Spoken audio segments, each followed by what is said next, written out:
ഇതാണ് നമ്മുടെ കൊട്ട പൂജ കഴിഞ്ഞ് കൊട്ടയുമായിട്ട് വന്നതാണ് ആള്, വേറൊന്നുമല്ല.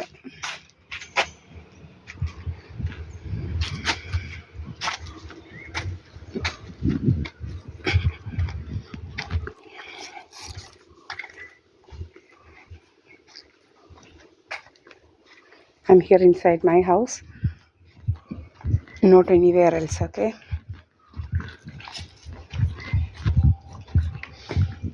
അപ്പോൾ ഞാനിവിടെ ഇരിക്കുകയാണ്, കുറച്ച് നേരം ഇവിടെ ഇരിക്കട്ടെ. എന്താണെന്ന് വെച്ചാൽ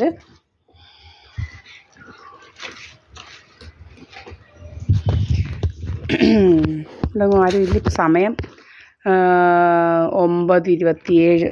നമ്മൾ കൊട്ടപ്പൂജയ്ക്ക് കൊടുത്തിട്ടുണ്ടായിരുന്നു, നമ്മളൊക്കെ അത് കിട്ടി വേണ്ട, ഓക്കെ. അപ്പോൾ അത് കിട്ടി, നമ്മൾ വാങ്ങിച്ചുകൊണ്ട് വന്നു. ഒരാളിനോട് വഴിയെ പോയ ഒരാളിനോട് പറഞ്ഞപ്പോൾ അദ്ദേഹം വാങ്ങിച്ചുകൊണ്ട് തന്നു. അങ്ങനെ വേറെ ആരും ഇവിടെ ഇല്ല, ഞാനേ ഉള്ളൂ ഇവിടെ, ഒക്കെ.